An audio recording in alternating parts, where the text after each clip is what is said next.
Sir പരിചയപ്പെടുത്തി. എൻ്റെ പേര് കനകമ്മ. ആ, ഇപ്പോ എല്ലാവരും തിരിച്ചറിയുന്ന ഒരു വ്യക്തിത്വമായിട്ട് മാറാൻ സാധിച്ചു. കട്ടിലെ കിടക്കുമായിരുന്നെങ്കിൽ എന്നെ ആരും അറിയില്ലായിരുന്നു. 30 വർഷത്തെ നഴ്സിംഗ് സർവീസിൽ എന്നെ അറിയുന്നത് 3 ഹോസ്പിറ്റലിൽ വന്നുപോയവരും അവരുടെ ബൈസ്റ്റാൻഡേഴ്സും മാത്രം. റിട്ടയർ ചെയ്ത് പെരക്കകത്ത് കയറി കഴിഞ്ഞപ്പോൾ വീട്ടിലുള്ളവർ പോലും ശരിക്കും തിരിച്ചറിയത്തില്ല ഒരാൾ അവിടെ ഉണ്ട്, കട്ടിലേലല്ലേ.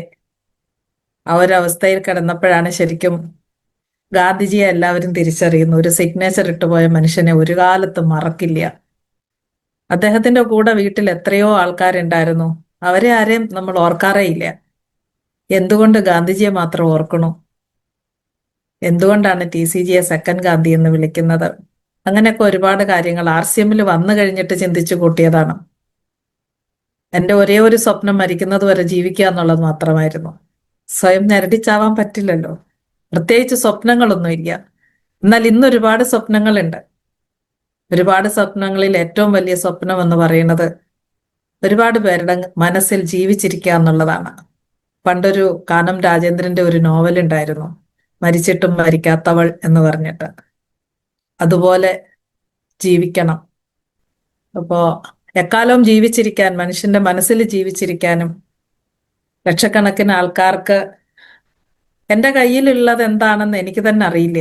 പക്ഷെ ഇങ്ങനെ ഓരോരോ അവസരങ്ങൾ വരുമ്പോൾ അതെന്തുമാത്രമാണെന്ന് കേൾക്കുന്നവർക്കേ അതിനെ വിലയിരുത്താൻ പറ്റുള്ളൂ. ഞാൻ അതിൽ ജീവിച്ച വ്യക്തിയാണ്.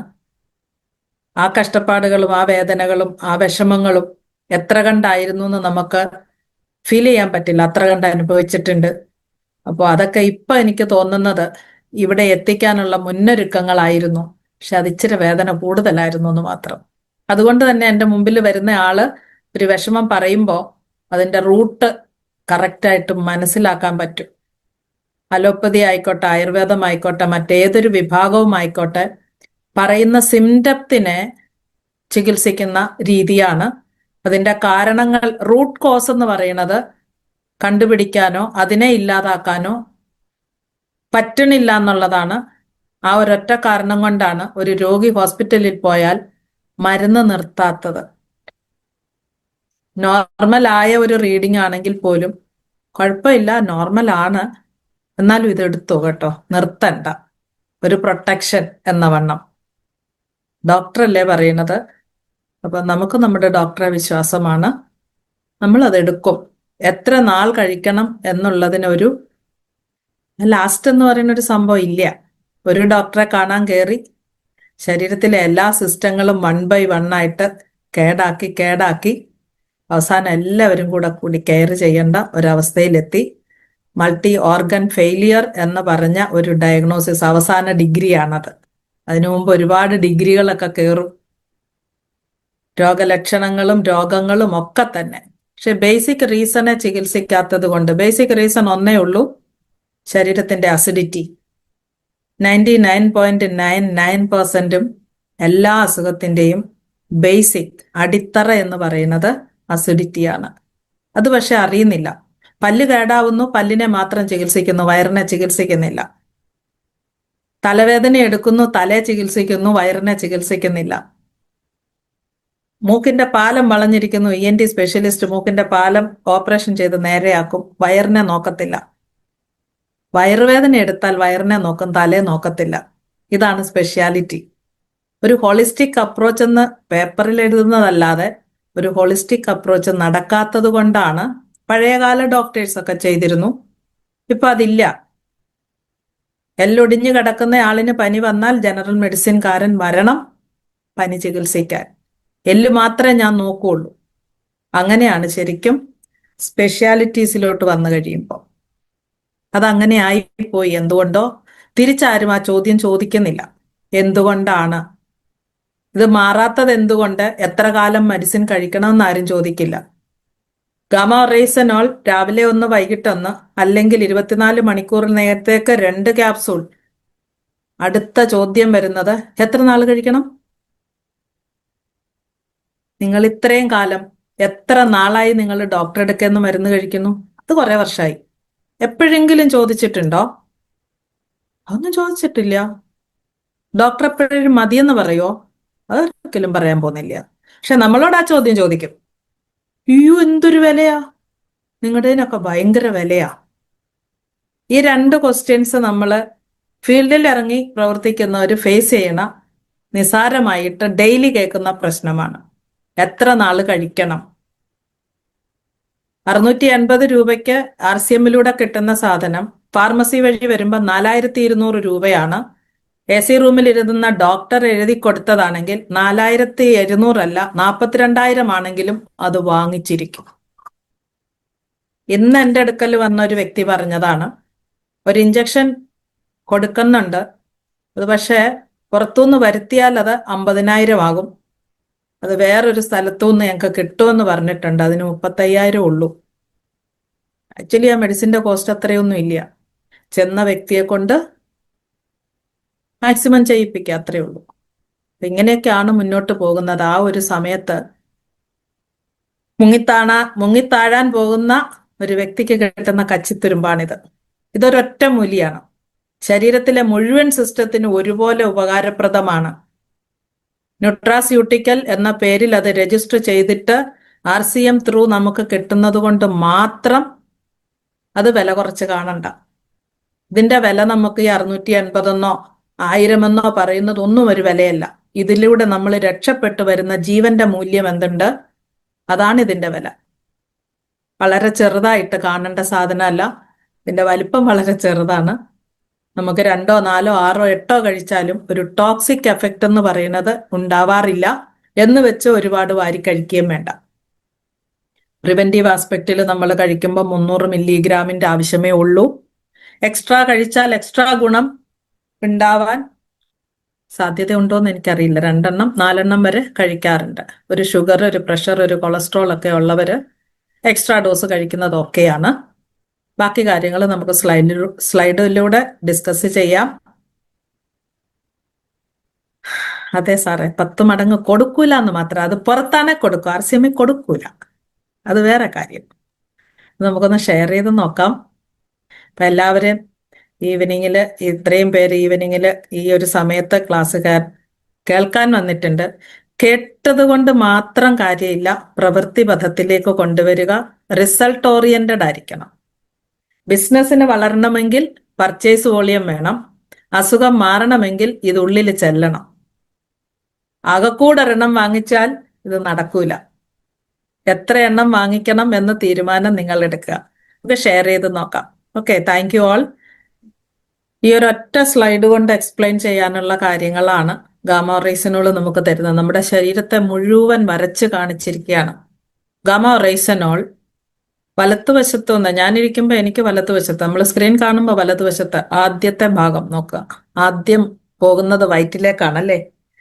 വയറ് ശരിയായി കഴിഞ്ഞാൽ സർവ്വതും ശരിയായി. വയറിനകത്തുള്ള ബുദ്ധിമുട്ടുകൾ പ്രധാനമായിട്ടും വിശപ്പില്ലായ്മ, ദഹനക്കേട്, നെഞ്ചരിച്ചില്, പുളിച്ചു തകട്ടല്, ദഹനക്കേടിന്റെ ഭാഗമായിട്ട് തന്നെ കോൺസ്റ്റിപ്പേഷൻ, അബ്സോർഷൻ ഇല്ലായ്മ, ഫാറ്റി ലിവർ ഉണ്ടാവല്, കോൺസ്റ്റിപ്പേഷന്റെ ലേറ്റ് എഫക്റ്റ് ആയിട്ട് പൈൽസ്, അതിന്റെ ലേറ്റ് എഫക്റ്റ് ആയിട്ട് ഫിസ്റ്റുള. വായ മുതൽ മലദ്വാരം വരെ നീണ്ടു കിടക്കുന്ന ഈ ഒരു ഓർഗൻ, ആ ഒരു ട്യൂബുലർ ഓർഗൻ, ഒരു ട്യൂബാണ് ശരിക്കും. ഞാൻ പറയാറുണ്ട്, നിന്നുകൊണ്ട് വെള്ളം കുടിക്കണ്ട, വായിൽ ചോർപ്പ വെച്ചിട്ട് ഒഴിക്കുന്നത് പോലെ, എന്ന് വെച്ചാൽ ഒരു പൈപ്പിന്റെ ഒരറ്റത്ത് ഒരു ചോർപ്പ വെച്ച് വെള്ളം ഒഴിക്കുന്നത് പോലെയാണ് നമ്മൾ നിന്നുകൊണ്ട് വെള്ളം കുടിക്കുമ്പോഴെന്ന് ഞാൻ പറയാറുണ്ട്. അപ്പൊ വയറിന്റെ അസ്വസ്ഥതയാണ് ആദ്യം കറക്റ്റ് ചെയ്യേണ്ടത്. ശരീരത്തിൽ എവിടെ തന്നെ ബുദ്ധിമുട്ടുണ്ടെങ്കിലും ആദ്യം കറക്റ്റ് ചെയ്യേണ്ടത് വയറാണ്. വയറിന്റെ പ്രത്യേകിച്ച് അസിഡിറ്റി. നമ്മൾ കഴിക്കുന്ന ഭക്ഷണം അസിഡിറ്റി ഉണ്ടാക്കുന്നതാണ്. നമ്മുടെ ജീവിത ശൈലികൾ അസിഡിറ്റി ഉണ്ടാക്കുന്നതാണ്. നമ്മുടെ ചിന്താഗതികൾ അസിഡിറ്റി ഉണ്ടാക്കുന്നതാണ്. നമ്മൾ കഴിക്കുന്ന മരുന്നുകൾ അസിഡിറ്റി ഉണ്ടാക്കുന്നതാണ്. ഈ അസിഡിറ്റി തന്നെയാണ് ബാക്കി പ്രവർത്തനങ്ങളെ മന്ദീഭവിപ്പിക്കുകയോ അല്ലെങ്കിൽ ത്വരിതപ്പെടുത്തുകയോ ശരീരത്തിന്റെ നോർമൽ ഫംഗ്ഷനിൽ നിന്ന് വ്യതിയാനം സംഭവിക്കാൻ കാരണം ഈ അസിഡിറ്റിയാണ്. അസിഡിക് ആയിരിക്കുന്ന ശരീരത്തിൽ എന്തസുഖവും വന്നു ചേരും. ഇന്നതെന്നില്ല. വൈറൽ ആവട്ടെ, ബാക്ടീരിയൽ ആവട്ടെ, ഇനി ഡീജനറേഷൻ ആവട്ടെ, ശരീരത്തിലെ അവയവങ്ങൾ തന്നെ അത് എന്താ പറയാ, ദ്രവിച്ച് ഇല്ലാണ്ടാകുന്ന പ്രവർത്തനങ്ങൾ, സെല്ലുകൾ നഷ്ടപ്പെടുന്ന, നശിക്കുന്ന കാര്യങ്ങൾ, ഇതെല്ലാം ഉണ്ടാവും. പക്ഷെ അസിഡിറ്റി ഒരു കാര്യം കറക്റ്റ് ചെയ്ത് കഴിഞ്ഞാൽ അത് നമുക്ക് വളരെയധികം ബെനിഫിറ്റ് ഒരു ഹെൽത്തി ലൈഫ് ലീഡ് ചെയ്യാൻ അസിഡിറ്റിയെയാണ് ആദ്യം ട്രീറ്റ് ചെയ്യേണ്ടത്. അസിഡിറ്റിയെ ട്രീറ്റ് ചെയ്യാൻ പ്രധാനമായിട്ടും ആവശ്യത്തിന് വെള്ളം കുടിക്കുക. സാധാരണ വെള്ളം, ആൽക്കലൈൻ വാട്ടർ തപ്പിപ്പോകേണ്ട ആവശ്യമില്ല. ശരീരത്തിൽ കറക്റ്റായിട്ട് വെള്ളം കുടിക്കാൻ തീരുമാനിച്ചാൽ അസിഡിറ്റിക്ക് ഒരു തീരുമാനമാകും. സമയത്തിന് ഉറങ്ങുക എന്നുള്ള ഒരു കാര്യം, സമയത്തിന് ഭക്ഷണം കഴിക്കുക, ആവശ്യത്തിന് ഭക്ഷണം കഴിക്കുക. ഞാൻ പലപ്പോഴും പറയുന്നതാണ്, മിതമായ ഭക്ഷണം, സുഖമായ ഉറക്കം, ഇത് രണ്ടും ഉണ്ടെങ്കിൽ ബാക്കി കാര്യങ്ങളൊക്കെ ഓട്ടോമാറ്റിക്കായിട്ട് ശരീരം ചെയ്തോളും. നമ്മുടെ ശരീരത്തിന് ഓട്ടോ മെക്കാനിസം എന്ന് പറയുന്ന ഒന്നുണ്ട്. നമ്മുടെ ശരീരം എന്ന് പറഞ്ഞത്, ഒരാത്മാവ് എടുത്തു വന്ന ഈ ഒരു ശരീരം എത്ര കാലം ജീവിക്കണമെന്ന, ഒരു മനുഷ്യന്റെ ആയുർദൈർഘ്യം എന്ന് പറയുന്നത് 120 വയസ്സ് വരെ, അല്ലെങ്കിൽ അതിനു മുകളിലോ ആണ്. ഇന്ന് നമുക്കുണ്ട് 120 വർഷം, 126 വയസ്സ് വരെ ജീവിച്ചിരിക്കുന്ന ആൾക്കാരുണ്ട്. വളരെ ഹെൽത്തി ആയിട്ട് ജീവിക്കുന്ന നോർമൽ ലൈഫ് ഇന്ന് പല ചെറുപ്പക്കാരും നടക്കുന്നതിനേക്കാൾ ഹെൽത്തി ആയിട്ട് നടക്കുന്ന ആൾക്കാരുണ്ട്. ഇന്ത്യയിൽ തന്നെ ഉണ്ട്. അവർ ചെറുപ്പം മുതൽ ശീലിച്ച ജീവിത ശൈലി കൊണ്ടാണ് അവരങ്ങനെ ആയിത്തീരുന്നത്. അപ്പൊ നമ്മൾക്ക് അങ്ങനെ ആവണ്ടേ എന്ന് ചോദിച്ചാൽ അങ്ങനെ തന്നെ ആവണം. നമ്മളുടെ ഏജിങ് എന്ന് പറയുന്നത്, ഹെൽത്തി ഏജിങ് എന്ന് പറയുന്ന ഒരു കൺസെപ്റ്റ് എല്ലാവരുടെയും മനസ്സിലുണ്ടാവണം. നേരത്തെ പണ്ട് കാലങ്ങളിലല്ലേ, ഞാനിതുവരെ കേട്ടിട്ടില്ല കേട്ടോ. ഹെൽത്തി ഏജിങ് എന്ന് ഞാൻ കേൾക്കുന്നത് തന്നെ ന്യൂട്രീഷൻ സപ്ലിമെന്റ്സിന്റെ ഡീറ്റെയിൽഡ് ക്ലാസ്സിലാണ്, ഏതോ ഒരു ക്ലാസ്സിലാണ് ഹെൽത്തി ഏജിങ് എന്ന് പറഞ്ഞൊരു കൺസെപ്റ്റ് തന്നെ കേൾക്കുന്നത്. WHO ഫോർമർ ലീഡർ ആയിരുന്ന ഒരു ഡോക്ടർ ഉണ്ട്. അവർ എംഫസൈസ് ചെയ്യുന്നൊരു പോയിന്റാണിത്. ഹെൽത്തി ഏജിങ് എന്ന് പറയുന്ന കൺസെപ്റ്റും അതുപോലെ പ്രയോറിറ്റൈസിങ് NCD എന്ന് പറയുന്ന, അതായത് നോൺ കമ്മ്യൂണിക്കബിൾ ഡിസീസസ് പ്രിവെന്റ് ചെയ്യാനുള്ള കാര്യം, അതിന് പ്രയോറിറ്റി കൊടുക്കുക. അതിന്റെ ഒറ്റ ഒരു കാര്യമാണ് അസിഡിറ്റി ഇല്ലാത്ത ഒരു ജീവിത ശൈലി എന്ന് പറയുന്നത്. റീജിയണൽ വൈസ് പോയാൽ നമ്മുടെ ഏറ്റവും കൂടുതൽ ഹാർട്ട് അറ്റാക്ക് കൊണ്ട് മരിക്കുന്ന ആൾക്കാർ, ഏറ്റവും കൂടുതൽ ഹാർട്ട് അറ്റാക്ക് സൗത്ത് ഇന്ത്യയിലാണ്. സൗത്ത് ഇന്ത്യയിൽ പ്രത്യേകിച്ച് തമിഴ്നാടാണ് മുമ്പിൽ നിൽക്കുന്നത്. ഞാൻ വയറ്റിൽ നിന്ന് ഹാർട്ടിലേക്ക് വന്നു കേട്ടോ. അതൊരു ജമ്പിങ് ആയിരുന്നു. ഹാർട്ട് അറ്റാക്ക് എന്ന് പറയുന്നത് നമ്മൾ അടുത്ത സ്ലൈഡിലുണ്ട് 26% എന്ന് പറഞ്ഞിട്ട്. ആ സ്ലൈഡ് വെച്ച് എഴുതിയ നോട്ട് അറിയാതെ ഞാൻ ഇപ്പൊ ഇവിടെ പറഞ്ഞു പോയതാണ്. അപ്പോ ഹാർട്ട് അറ്റാക്ക് എന്ന് പറയുന്ന കാര്യം ഉണ്ടാവുന്നത് പെട്ടെന്നൊരു ദിവസം കൊണ്ട് ഉണ്ടാകുന്ന ചേഞ്ച് അല്ല. വയറിനകത്ത് തുടങ്ങിയ ചേഞ്ചിനെ കറക്റ്റ് ചെയ്യാതെ നമ്മുടെ വാസ്കുലർ സിസ്റ്റത്തിൽ വന്ന, ചംക്രമണത്തിലെ മാറ്റങ്ങളിൽ വന്ന, രക്തക്കുഴലുകളിലെ മാറ്റങ്ങളിൽ വന്നത്, അങ്ങനെ കുറെ മാറ്റങ്ങൾക്ക് അവസാനമാണ് ഹാർട്ട് അറ്റാക്ക് എന്ന് പറയുന്നത്.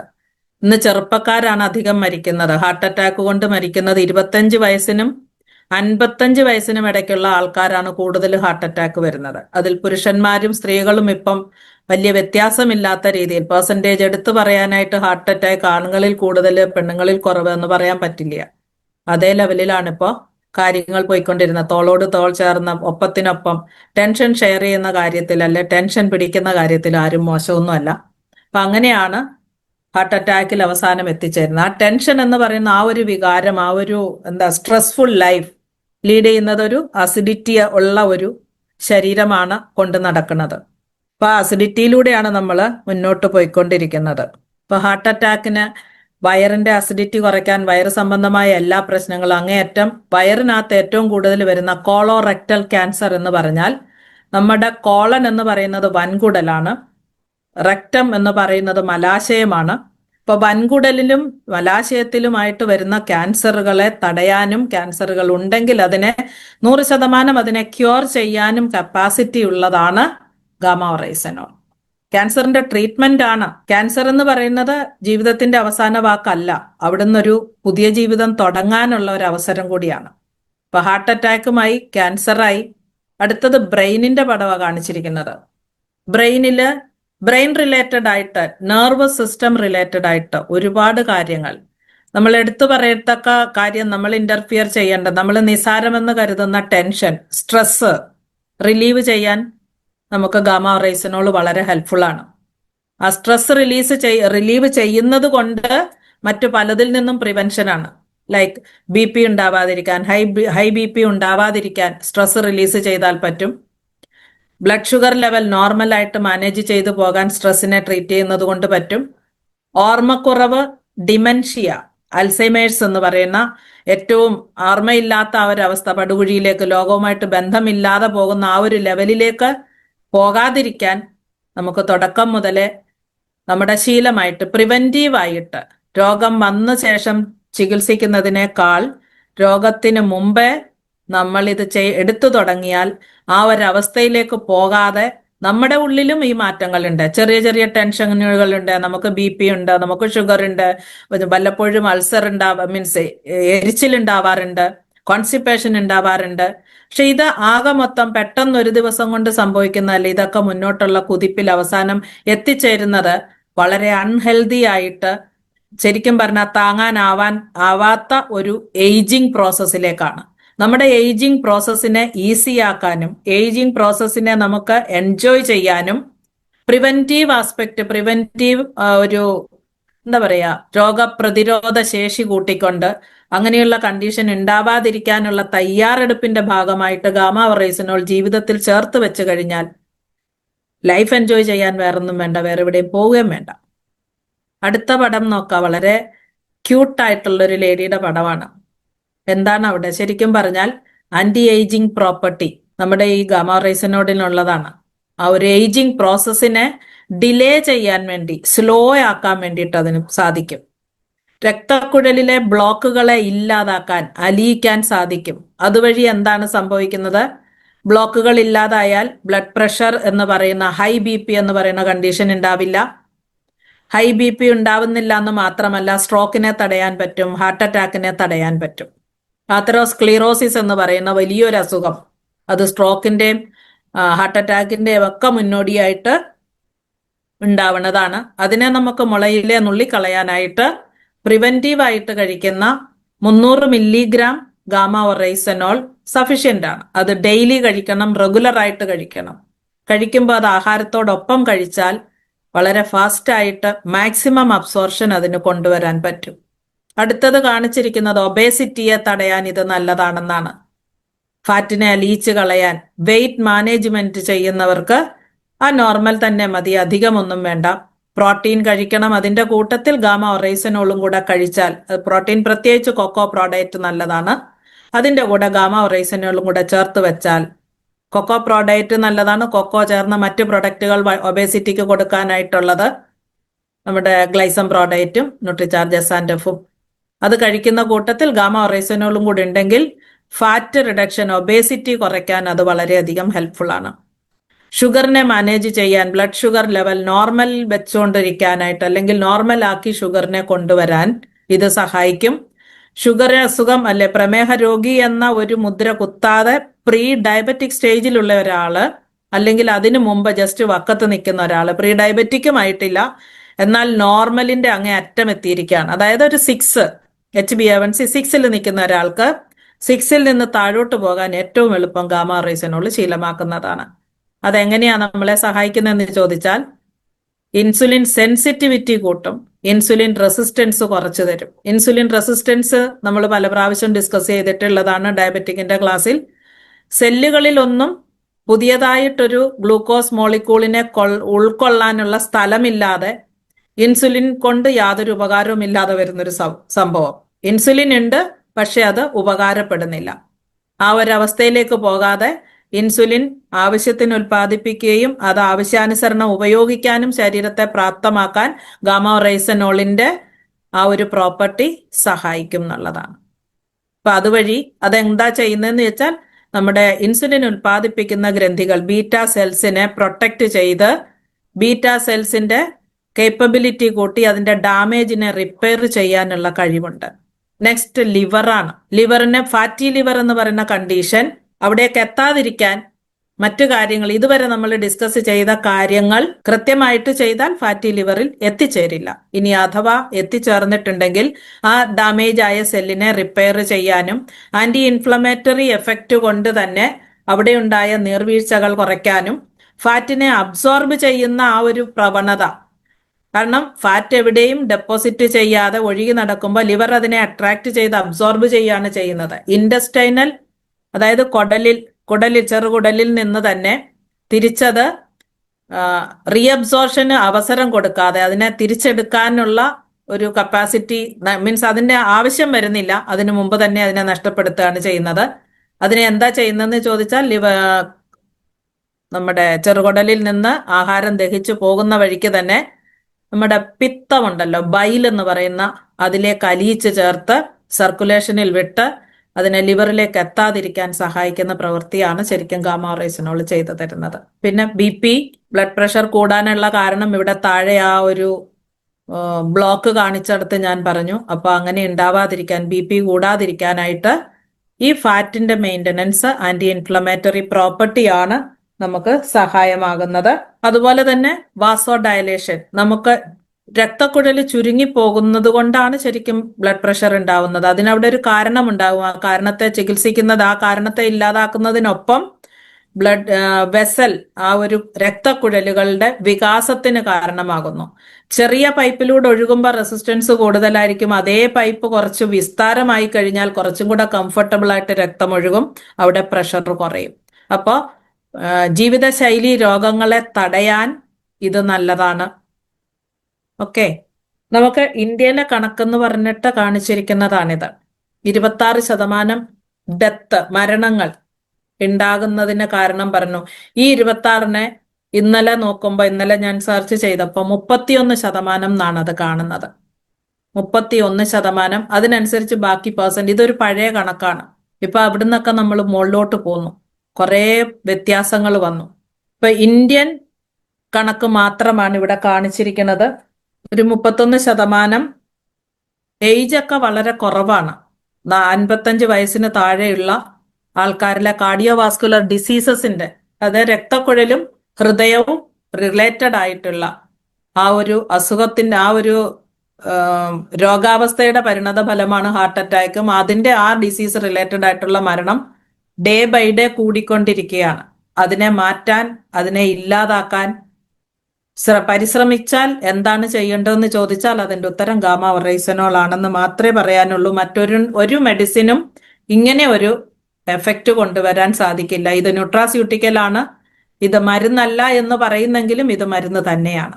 മരുന്നിന്റെ എഫക്റ്റ് ആണ് നമുക്കിത് തരുന്നത്. ഹാർട്ടിന്റെ പ്രശ്നങ്ങൾ മുഴുവൻ ഉണ്ടാവാൻ പ്രധാന കാരണം കൊളസ്ട്രോൾ ആണ്. കൊളസ്ട്രോളിന്റെ കൂടുതലായിട്ട് വരുന്ന ട്രൈഗ്ലിസറൈഡും LDL, ലോ ഡെൻസിറ്റി ലിപ്പിഡ്സും, അത് നമുക്ക് ശരിക്കും ആതെറോസ്ക്ലിറോസിസ് എന്ന് പറയുന്ന ആ ഒരു ഡിസീസ് കണ്ടീഷനിലേക്ക് നമ്മളെ കൊണ്ടുപോകും. അത് രക്തക്കുഴലുകളുടെ ഉള്ളിൽ പറ്റിപ്പിടിച്ച ഫാറ്റ്, അതാണ് ആതെറോസ്ക്ലിറോസിസ് എന്ന് പറയുന്നത്. അപ്പൊ രക്തക്കുഴലുകളുടെ ആ ഒരു വ്യാസം കുറയും, ഒഴുക്ക് കുറയും, രക്തത്തിന് കട്ടി കൂടാം, ഒഴുകേണ്ട സ്ഥലത്തിന്റെ വീതി കുറയുമ്പോൾ അല്ലെങ്കിൽ വികാസം കുറയുമ്പോൾ അത് ഹൈ ബ്ലഡ് പ്രഷർ ആയിട്ട് മാറാം. അവിടെ ഡയലേഷൻ സംഭവിക്കുമ്പോൾ BP മെയിൻറ്റെയിൻ ചെയ്ത് കഴിഞ്ഞാൽ, കൊളസ്ട്രോളിനെ മെയിൻറ്റെയിൻ ചെയ്ത് കഴിഞ്ഞാൽ ഹാർട്ട് അറ്റാക്ക് അല്ലെങ്കിൽ ഹാർട്ട് ഡിസീസ് എന്ന് പറയുന്ന അവസ്ഥയിലേക്ക് ആളിനെ വിടാതിരിക്കാൻ പ്രിവെന്റീവായിട്ട് ഡെയിലി 300 മില്ലിഗ്രാം ക്യാപ്സൂള് നമ്മൾ ഗാമ-ഒറൈസനോൾ കഴിച്ചാൽ മതിയാവും. ഇതാണ് ഇപ്പൊ നമ്മൾ ഡിസ്കസ് ചെയ്തത്. ലോ ഉണ്ട്, ലോ തീരെ ലോ ആകാനും പറ്റില്ല. അതുപോലെ തന്നെ നമുക്ക് ഒരു കൊളസ്ട്രോൾ ഉണ്ടെങ്കിൽ നമുക്ക് കിട്ടുന്ന മരുന്നിന്റെ പേരാണ് സ്റ്റാറ്റിൻ എന്ന് പറയുന്നത്. കൊളസ്ട്രോൾ ലെവലിന് ഇവിടെ നോർമൽ ലെവൽ കാണിച്ചിട്ടുണ്ട്. പക്ഷെ 200, 230, 240 എന്നൊക്കെ കണ്ടാൽ പേടിക്കണ്ട. ഹൈ കൊളസ്ട്രോൾ ആണ്, എനിക്ക് 240 ഉണ്ട് എന്ന് പറഞ്ഞിട്ട് പേടിക്കണ്ട. ആ 240ന്റെ താഴെ ട്രൈഗ്ലിസറൈഡ് എത്രയുണ്ട്, LDL എത്രയുണ്ട്, HDL എത്രയുണ്ട്. HDL തീരെ കുറഞ്ഞു പോകും. ഒരു പർട്ടിക്കുലർ ഏരിയയിൽ, ഒരു സേ അബൌട്ട് 1 സെന്റിമീറ്റർ സ്ക്വയർ സ്ഥലത്ത് 3 ടൈപ്പ് ഓഫ് സെല്ല് ടോട്ടൽ 500 വേണം. അതില് ഏതെങ്കിലും ഒരെണ്ണം കൂടുമ്പോൾ അതിന് ആനുപാതികമായിട്ട് മറ്റത് താഴോട്ട് പോകും എന്ന് പറഞ്ഞതുപോലെയാണ്. ടോട്ടൽ കൊളസ്ട്രോൾ കണ്ടു കഴിഞ്ഞാൽ ആ ടോട്ടൽ കൊളസ്ട്രോളിന്റെ താഴെ HDL ഉണ്ട്, LDL ഉണ്ട്, ട്രൈഗ്ലിസറൈഡ് ഉണ്ട്. ഈ LDL കൂടുകയും ട്രൈഗ്ലിസറൈഡ് കൂടുകയും ചെയ്താൽ ഓട്ടോമാറ്റിക്കലി അവിടെ HDL കുറയും. HDL കുറയാൻ പാടില്ല. പണ്ടൊക്കെ 37 to 45 എന്ന് പറയുമായിരുന്നു. ഇപ്പൊ 50% ആൻഡ് എബോവ് വേണം നല്ല കൊളസ്ട്രോള്. മറ്റേത് ചീത്ത കൊളസ്ട്രോൾ എന്ന് പറയാൻ പറ്റില്ല. നല്ല കൊളസ്ട്രോൾ എന്ന് പറയുന്നത് പോലെ തന്നെ ഇമ്പോർട്ടന്റ് ആണ് ചീത്ത കൊളസ്ട്രോൾ എന്ന് പറയുന്ന ട്രൈഗ്ലിസറൈഡും LDL-ഉം. ഇത് മൂന്നും ശരീരത്തിലെ നോർമൽ ഫംഗ്ഷന് വളരെ അത്യാവശ്യമാണ്. നമ്മുടെ ശരീരത്തിൽ നമ്മൾ കഴിച്ച ആഹാരത്തിലെ പോഷകങ്ങൾ, അതുപോലെ രക്തത്തിലെ ഓക്സിജൻ, ഇതൊക്കെ നമ്മുടെ ഹാർട്ടിൽ നിന്ന് പമ്പ് ചെയ്യുന്ന രക്തത്തിലൂടെ, ആ രക്തക്കുഴലിലൂടെ ശരീരത്തിന്റെ മറ്റ് ഭാഗങ്ങളിലേക്ക്, ഹൃദയത്തിൽ നിന്നും വളരെ ദൂരെയുള്ള നമ്മുടെ കാലിൽ വിരലിന്റെ തുമ്പ് വരെ എത്തിക്കുന്നത് ആരാണ്? LDL ആണ്. ട്രൈഗ്ലിസറൈഡും LDL-ഉം കൂടെ ചേർന്നിട്ടാണ് ഇത് വഹിച്ചുകൊണ്ട് അവിടം വരെ പോകുന്നത്. വാഹകരാണ്. രക്തം ഒരു ട്രാൻസ്പോർട്ട് മീഡിയയാണ്. ഇവരാണ് അതിനെ കൊണ്ട് അവിടെ കൊണ്ടെത്തിക്കുന്നത്. അവിടെ ചെന്ന് കഴിഞ്ഞ് അവിടെ യൂട്ടിലൈസേഷൻ കഴിഞ്ഞ് അവിടെ വേസ്റ്റ് വരുന്ന സമയത്ത് HDL ആണ് അതിനെ അവിടെ നിന്ന് എടുത്ത് തിരിച്ച് ഹാർട്ടിലേക്കോ മറ്റ് മെയിൻ സിസ്റ്റത്തിലേക്ക് കൊണ്ടുവരുന്നത്. അപ്പൊ നമ്മള് അങ്ങോട്ടൊരാളെ കൊണ്ടുപോയി ഒരു സ്റ്റോപ്പിൽ ഇറക്കി അവിടുന്ന് തിരിച്ചു കൂട്ടാൻ വെഹിക്കിൾ വന്നില്ലെങ്കിൽ അവിടെ വട്ടം ചുറ്റി നടക്കത്തതേ ഉള്ളൂ. അപ്പൊ അങ്ങനെ ഉണ്ടാവാൻ പാടില്ല. അപ്പൊ ഇത് മൂന്നും ഒരുപോലെ മാനേജ് ചെയ്യണം. HDL-നെ നല്ല കൊളസ്ട്രോൾ എന്നും മറ്റതിനെ ചീത്ത കൊളസ്ട്രോൾ എന്ന് പറയുന്നത് അളവിൽ കൂടുതൽ പാടില്ല. നോർമൽ ഫംഗ്ഷൻ നടത്താനുള്ള അത്ര അളവ് മാത്രം മതി. ഇവിടെ അളവ് എഴുതിയിട്ടുണ്ട്. ടോട്ടൽ കൊളസ്ട്രോൾ 239, 240, 239 വരെ. LDL 150 കൂടാൻ പാടില്ല എന്ന് ഇപ്പൊ പറയുന്നുണ്ട്. HDL 50% എബോവ് എന്ന് പറയുന്നുണ്ട്. ട്രൈഗ്ലിസറൈഡ് 100 കൂടരുത്, 100 താഴെയാവണം എന്ന് പറയുന്നുണ്ട്. ഒരിക്കലും കുറയാതെ 300 മുകളിൽ ട്രൈഗ്ലിസറൈഡും കൊണ്ട് നടന്ന ആൾക്കാരില് തുടർച്ചയായിട്ട് ഈ ഗാമ ഒറൈസനോൾ കൺസ്യൂം ചെയ്ത് തുടങ്ങിക്കഴിഞ്ഞപ്പോ അവരുടെ ട്രൈഗ്ലിസറൈഡ് കുറഞ്ഞു, ആനുപാതികമായിട്ട് HDL കൂടി. അതിന്റെ അർത്ഥം അവരുടെ ഹാർട്ട് ഹെൽത്ത്, ഹാർട്ട് അറ്റാക്കിന്റെ റിസ്ക് കുറഞ്ഞു എന്നാണ് മനസ്സിലാക്കേണ്ടത്. ഇതാണ് നമ്മൾക്ക് തരുന്ന ഗുളികയുടെ പേര്. Statin group of medicine. ഒരു 10 മെഡിസിനോളം വരും. അത് അടുത്ത സ്ലൈഡിലുണ്ട്. ഈ മെഡിസിൻ നമുക്ക് എന്താണ് ചെയ്തു തരുന്നത്? നമുക്ക് ഗുണത്തെക്കാൾ ഏറെ ദോഷം ചെയ്യുന്ന മെഡിസിൻ. ഉദ്ദേശിക്കുന്നത് കൊളസ്ട്രോൾ കുറയണം എന്നാണ്. ചീത്ത കൊളസ്ട്രോൾ കുറയും, നല്ല കൊളസ്ട്രോളും കുറയും. പക്ഷെ നല്ല കൊളസ്ട്രോളിനെ കൂട്ടാൻ വേറൊരു മെഡിസിൻ ഇല്ല. ആ നല്ല കൊളസ്ട്രോളിനെ കൂട്ടാൻ പിന്നെ നമ്മൾ എന്ത് ചെയ്യണം എന്ന് ചോദിച്ചാൽ എക്സസൈസ് ചെയ്യണം, അതുപോലെ തന്നെ പ്രോട്ടീൻ കഴിക്കണം. പ്രോട്ടീൻ എവിടെ പോയി കഴിക്കും, എങ്ങനെ വിശ്വസിച്ച് കഴിക്കും, പല ക്വസ്റ്റ്യൻസ് ഉണ്ട് അവിടെ. അപ്പൊ സ്റ്റാറ്റിൻ കൊണ്ട് ഒരു എഫക്റ്റും 20 സൈഡ് എഫക്റ്റുമാണ് സ്റ്റാറ്റിൻ ഉള്ളത്. സ്റ്റാറ്റിൻ കഴിച്ചാൽ നല്ല തലവേദന ഉണ്ടാവാം, നോഷ്യ ഉണ്ടാവാം, അതായത് ഓക്കാനം വരാം, ഛർദിൽ ഉണ്ടാവാം, വയറ് റിലേറ്റഡ് ആയിട്ടുള്ള പല പ്രശ്നങ്ങളും ഉണ്ടാവാം, ശരീരവേദന. ഏറ്റവും പ്രധാനമായിട്ട് ഓരോ രോമകൂപത്തിലും ഉള്ള രോമം അനങ്ങുമ്പോൾ വരെ വേദന എടുക്കും. ഞാൻ അനുഭവിച്ചതാണ്. നല്ല വേദന, ശരീരവേദന എന്ന് പറഞ്ഞാൽ പറഞ്ഞറിയിക്കാൻ മേലാത്ത ശരീരവേദന ഉണ്ടാവും. അതെല്ലാവർക്കും ഉണ്ടായിക്കൊള്ളണമെന്നില്ല. ചിലപ്പോൾ അത് ശീലമായിക്കാണ്. എന്തിനായിരിക്കോ വേദന, ഞാൻ ഗുളികയൊക്കെ കഴിക്കുന്നുണ്ട്. ഞാൻ അങ്ങനെ കുറെ അധികം നാളുകൾക്ക് ശേഷമാണ് സ്റ്റാറ്റിൻ കഴിച്ചത് കൊണ്ടാണെന്ന് മനസ്സിലായത്. സ്റ്റാറ്റിൻ ഉപേക്ഷിച്ചപ്പോഴാണ്, ശരീരവേദന കുറഞ്ഞപ്പോഴാണ് മനസ്സിലാവുന്നത്. ഇത് അന്വേഷിക്കാൻ ആര് പോകുന്നു? ഞാൻ വിശ്വസിച്ചത് ഇങ്ങനെയാണ്. എൻ്റെ ഡോക്ടർ എനിക്ക് ഏറ്റവും നല്ല ഗുളികയാണ് തരുന്നത്, ഏറ്റവും നല്ല മരുന്നാണ് തരുന്നത്. അത് തന്നെയല്ലേ മറ്റു പേഷ്യൻസിനും കൊടുക്കുന്നത്. ഡോക്ടറാണ് ഡിസൈഡ് ചെയ്യുന്നത് ഒരു രോഗിക്ക് എന്ത് കൊടുക്കണം, ഏത് സ്യൂട്ട് ചെയ്യും, ഏത് ഗുളിക കഴിക്കണം. സ്റ്റാറ്റിനിൽ തന്നെ പല വെറൈറ്റി ഉണ്ട്. അപ്പൊ അത് ഡോക്ടർ ഡിസൈഡ് ചെയ്യുന്നത് ആ പേഷ്യന്റിന് സ്യൂട്ടബിൾ ആയിട്ടുള്ളതാണ്. അപ്പൊ നമ്മൾ എഫക്റ്റ് മാത്രം അന്വേഷിക്കും, സൈഡ് എഫക്റ്റ് അന്വേഷിക്കുന്നില്ല എന്നുള്ളതാണ് വാസ്തവം. തലവേദന അനുഭവിച്ചിട്ടുണ്ട്, വയറിന് എരിച്ചിൽ അനുഭവിച്ചിട്ടുണ്ട്. വേറെ ഇതിന്റെ കൂട്ടായിട്ട് അവസാനം നമുക്ക് ഏറ്റവും മാരകമായിട്ടുള്ളൊരു സൈഡ് എഫക്റ്റ് നമുക്ക് കിട്ടുന്നത് ഷുഗർ ഉണ്ടാവും എന്നുള്ളതാണ്. ഒരു പ്രമേഹ രോഗി കൂടെ ആയിത്തീരും എന്നുള്ളതാണ് സത്യം. ഇനി പ്രമേഹ രോഗമാണ് ആദ്യം തുടങ്ങുന്നെങ്കിലോ അതിന് കൂട്ടായിട്ട് കൊളസ്ട്രോളും വരും, BP-യും വരും.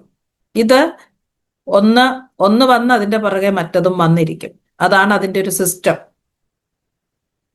ഇതാണ് കൊളസ്ട്രോൾ ലെവലിന് നോർമൽ ആക്കാൻ എന്തെല്ലാം പേരിലുണ്ട്. എല്ലാ പേരും ഒന്നും എനിക്ക് അറിയത്തില്ല കേട്ടോ. അറ്റോർവാസ്റ്റാറ്റിൻ മാത്രമാണ് എളുപ്പം ഓർത്തിരിക്കും. അപ്പൊ മറ്റതിനൊക്കെ ഓരോ ജനറേഷൻ മെഡിസിൻസ് ആണ്. ഇനി ഇത് എന്തെല്ലാം ചെയ്താലും ശരി, ഓരോ വർഷം എടുക്കുന്നതിന്റെ കണക്കാണ് ഇവിടെ കൊടുത്തിരിക്കുന്നത്. കണക്കിലൊന്നും നമുക്കൊന്നും കാര്യമില്ല, നമുക്ക് അവിടെ ഒക്കെ വിട്ടുപോകാം. പക്ഷെ നമുക്കൊരു കാര്യം അറിയേണ്ടത്, ഈ മെഡിസിൻ എല്ലാം എടുത്തിട്ടും ഒരാളിന്റെ എങ്കിലും കൊളസ്ട്രോളിന്റെ മരുന്ന് നിർത്തിയിട്ടുണ്ടോ എപ്പോഴെങ്കിലും? ഞാൻ 2011 ജനുവരി 5-ന് ആയുറി മെറ്റ്ഫോർമിനിൽ സ്റ്റാർട്ട് ചെയ്ത് ബൈ ഓഗസ്റ്റ് പ്രഷറിനും ഷുഗറിനും കൊളസ്ട്രോളിനും എല്ലാം കൂടെ ആയിട്ട് ഒരു 6 ഗുളികയായി. 8 മാസം കൊണ്ട് എനിക്കുണ്ടായ പ്രോഗ്രസ് അതാണ്. അപ്പോഴൊന്നും ചിന്തിച്ചിട്ടുമില്ല, തിരിച്ചു ചോദിച്ചിട്ടുമില്ല എന്നുള്ളത് വേറെ കാര്യം. ഇപ്പൊ ചോദിക്കുന്ന പോലെ ചോദ്യം ചോദിക്കാൻ അന്ന് അറിയാമായിരുന്നെങ്കിൽ ചോദിച്ചേനെ. അറിയില്ലായിരുന്നു, ചോദിച്ചിട്ടില്ല. പക്ഷെ ഇപ്പൊ ചോദിക്കും. ഇതൊക്കെയാണ് നമ്മൾ കാണുന്ന സൈഡ് എഫക്റ്റുകൾ. നമ്മൾ അനുഭവിക്കുന്ന പലരിലും പല രീതിയിലാണ്. എല്ലാം എല്ലാവർക്കും ഉണ്ടായെന്ന് വരില്ല. ശരിക്കും ഒരുറക്കം കഴിഞ്ഞ് തിരിഞ്ഞു കിടക്കാൻ പറ്റില്ല, പിന്നെ ഉറക്കം വരില്ല. ഉറക്കം വരാൻ വേറെ ഗുളിക കഴിച്ചാൽ ഉറക്കം വരത്തില്ല എന്നുള്ളത് ഗുളികയുടെ സൈഡ് എഫക്റ്റ്. ഉറങ്ങാൻ ഗുളിക കഴിച്ചാൽ ഉറങ്ങത്തുമില്ല. പിറ്റേ ദിവസം നിലാവത്തഴിച്ചു വിട്ട കോഴി നടക്കുന്ന പോലെ കിറുങ്ങി നടക്കാം. സ്കിൻ പ്രോബ്ലംസ് ഉണ്ടാവും. ചൊറിഞ്ഞ് ചെറിയ ചെറിയ കുരുക്കൾ പോലെ സ്കിന്നിൽ ഉണ്ടാവാം. ഒരുപാട് പ്രശ്നങ്ങൾ. അതുപോലെ തന്നെ പ്ലേറ്റ്ലെറ്റ് ലെവലിലൊക്കെ വ്യത്യാസം വരാനും ഒക്കെ സാധ്യതയുണ്ട്. BP, ഷുഗറും ഒക്കെ വേരിയേഷൻ വരും. ഇതൊക്കെ ഈ മെഡിസിന്റെ സൈഡ് എഫക്റ്റ് ആണ്. അതുകൊണ്ട് ഇവിടെ എഴുതിയിട്ടുണ്ട് വാർണിംഗ് സ്റ്റേറ്റിംഗ് എന്ന് പറഞ്ഞിട്ട്. Statin may cos diabetes. May cos അല്ല, സ്റ്റാറ്റിൻ വിൽ കോസ് ഡയബറ്റീസ് എന്നതിനെ തിരുത്തണം. ഉറപ്പായിട്ടും ഉണ്ടാവും. മസിൽ ഡാമേജ്, മെമ്മറി ലോസ് എന്ന് പറഞ്ഞാൽ പെട്ടെന്ന് അങ്ങോട്ട് മറവി രോഗത്തിലേക്ക് പോവുമല്ല, ക്രമേണ ക്രമേണ ക്രമേണ അവിടെ കൊണ്ട് എത്തിച്ചിരിക്കും. ഡിമെൻഷ്യ. കാര്യങ്ങൾ ക്രോഡീകരിച്ച് ചിന്തിക്കാൻ, കണക്ട് ചെയ്ത് ചിന്തിക്കാനുള്ള കപ്പാസിറ്റി പോവുക. കോഗ്നിറ്റീവ് ഇമ്പയർമെന്റ് എന്ന് പറയും. നമുക്കൊരു കാര്യത്തെ കണക്ട് ചെയ്ത് അത് കഴിഞ്ഞ ഒരു ക്ലാസ്സിൽ വളരെ വൃത്തിയായിട്ട് വളരെ നല്ലതുപോലെ മനസ്സിലാവുന്ന രീതിയിൽ ദിനേശ് സാർ അതിനെ പറഞ്ഞിട്ടുണ്ട്. നമ്മൾ നടന്നു പോകുന്ന വഴിയിൽ ഒരാണി കണ്ടു, കണ്ണത് കണ്ടെങ്കിലും കാലിനെ അവിടെ ചെല്ലാതിരിക്കാൻ തടയാൻ പറ്റുന്നില്ല. കാരണം കംപ്ലീറ്റ് ആക്ഷൻ, നമ്മളുടെ നെർവസ് സിസ്റ്റം ഡിസ്റ്റർബ്ഡ് ആണ്. കണക്ഷൻ ഇല്ല ശരിക്കും. ആ ഇമ്പൾസസ് അങ്ങോട്ടും ഇങ്ങോട്ടും ബ്രെയിനിൽ നിന്ന് പെരിഫ്രി, സ്കിന്നിന്റെ പെരിഫ്രി എന്ന് പറയും. അത് വെച്ചാൽ നമ്മുടെ തൊലിപ്പുറമെ അല്ലെങ്കിൽ കാലിന്റെ ഏറ്റവും തുമ്പത്ത് അവിടേക്കുള്ള മെസ്സേജും അവിടുന്ന് തിരിച്ച് ബ്രെയിനിലേക്കുള്ള മെസ്സേജും ഇതൊക്കെ കറക്റ്റ് അല്ലാതെ ആ മെമ്മറി അങ്ങോട്ടും ഇങ്ങോട്ടുമുള്ള ഒരു ട്രാൻസ്ഫർ എന്ന് പറയുന്നത് ഇടയ്ക്ക് എവിടെയോ ബ്രേക്ക് സംഭവിച്ചത് കൊണ്ട് ആ ആണിയെ ചവിട്ടാതിരിക്കില്ല. കണ്ടിട്ടും അവിടെ പോയി ആണിയെ ചവിട്ടിയിരിക്കും. കുഴി കണ്ടിട്ടും കുഴിയിൽ ചെന്ന് വീണിരിക്കും. അത് പർപ്പസ്ലി അല്ല. കാരണം ആ കണ്ട കാര്യത്തിന് റിഫ്ലെക്സ് ആക്ഷൻ എന്ന് പറയുന്ന ഒരു സംഭവം അവിടെ നടക്കാൻ ശരീരത്തിന് പറ്റിയില്ല എന്നുള്ളതാണ്. ഈ ഇമ്പയർമെന്റ് കാര്യങ്ങൾ ഉണ്ടാവാതിരിക്കാൻ ഒരു ന്യൂറോ പ്രൊട്ടക്റ്റന്റ് ആയിട്ട് നമ്മളുടെ ഗാമ ഒറൈസനോൾ നമുക്ക് സഹായിക്കും. ഒരു ന്യൂറോണിൽ നിന്ന് അടുത്ത ന്യൂറോണിലേക്ക് മെസ്സേജസ് കൈമാറുന്നതിന് ഇടയ്ക്ക് തടസ്സമായിട്ടുള്ള എന്തോ ഒന്നുണ്ട്, അതിനെ മാറ്റിക്കളയാനായിട്ടുള്ള കപ്പാസിറ്റി നമ്മളുടെ ഗാമ ഒറൈസനോളിനുണ്ട്. അതുകൊണ്ട് ഡിമെൻഷ്യയിലേക്ക് പോകാതെ, കൊളസ്ട്രോളിന് കഴിക്കുന്ന മരുന്നിന്റെ സൈഡ് എഫക്റ്റ് അനുഭവിക്കാതെ കൊളസ്ട്രോളിനെ നോർമൽ ആക്കി വെക്കാൻ സാധിക്കും. പിന്നെ ഒരു അഡീഷണൽ ബെനിഫിറ്റ് ഇവിടെ താഴെ എഴുതിയിരിക്കുന്നുണ്ട്. സ്റ്റാറ്റിൻ കണ്ടിന്യൂസ് ആയിട്ട് ഒരുപാട് ഡോസ് ഒരുപാട് കാലം കഴിക്കുന്ന പെണ്ണുങ്ങളിൽ സാധാരണ പെണ്ണുങ്ങളെ കാട്ടി, സാധാരണ സ്ത്രീകൾക്ക് ബ്രസ്റ്റ് ക്യാൻസർ ഉണ്ടാവാനുള്ള റിസ്ക് എത്രയാണോ അതിന്റെ 11 മടങ്ങ് റിസ്ക് ഉണ്ടെന്നാണ് പറയുന്നത്. അപ്പൊ കൊളസ്ട്രോളിന്റെ ഗുളിക കഴിക്കുന്നവരൊക്കെ തന്നെ എല്ലാവർക്കും ക്യാൻസർ ഒന്നും വരത്തില്ല. അത് വേറൊരു കാര്യമാണ്. ഈ കേൾക്കുന്നത് അങ്ങനെയും തലയ്ക്കകത്തിട്ട് ചിന്തിക്കല്ലേ, പ്രോസസ്സ് ചെയ്യല്ലേ. നമുക്ക് വേണ്ടാത്തതിനെ പറ്റി ചിന്തിക്കല്ലേ. ഇതൊരു സ്റ്റേറ്റ്മെന്റ് ആയിട്ട് കണ്ട് മറന്നേക്കുക, തലയ്ക്കകത്ത് കയറ്റരുത്. ഗുളിക കഴിക്കുന്നവർ ഒരുപാട് പേര് എന്നെ കേൾക്കുന്നുണ്ടാവും. ഇത് ഒരു സ്റ്റേറ്റ്മെന്റ് മാത്രമായിട്ട് കണ്ടുവിട്ടേക്കുക. നമുക്ക് വേണ്ടുന്നത് മാത്രം തലയ്ക്കേറ്റിയാൽ മതി. ഇതൊരു വെറും ഒരു സ്റ്റേറ്റ്മെന്റ് ആയിട്ട് കാണാൻ പറ്റണം. ഒരു തേർഡ് പാർട്ടി, ഒരു വിറ്റ്നസ് ആയിട്ട് ഇതിനെ കാണാൻ പറ്റണം. പകരം ഞാൻ കൊളസ്ട്രോളിന്റെ ഗുളിക കഴിക്കുന്നുണ്ട് അപ്പൊ എനിക്ക് ക്യാൻസർ വരും എന്ന് ചിന്തിക്കരുത്. വേണ്ടുന്ന കാര്യങ്ങൾ മാത്രം ചിന്തിക്കാൻ മനസ്സിനെ പഠിപ്പിക്കുക. ഓക്കെ, പേടിക്കാൻ വേണ്ടിയിട്ടല്ല, വേണ്ടാത്തത് ചിന്തിച്ചു കൂട്ടി ഇല്ലാത്ത പ്രശ്നങ്ങൾ ആവാഹിക്കാൻ വേണ്ടിയിട്ടല്ല, ആവാഹിക്കാതിരിക്കാൻ പഠിക്കുക. അതാണ് ഞാൻ പറഞ്ഞത്. വേണ്ടുന്നത് മാത്രം ചിന്തിക്കുക. ഇതൊക്കെ നമുക്ക് മരുന്നിന്റെ കൂടെ കിട്ടുന്ന ബോണസ് ആണെന്ന് പറയാൻ വേണ്ടിയിട്ട് പറഞ്ഞു എന്നേ ഉള്ളൂ. ഇതെല്ലാവരിലും സംഭവിക്കേണ്ട കാര്യമല്ല, എല്ലാവരിലും സംഭവിക്കത്തുമില്ല.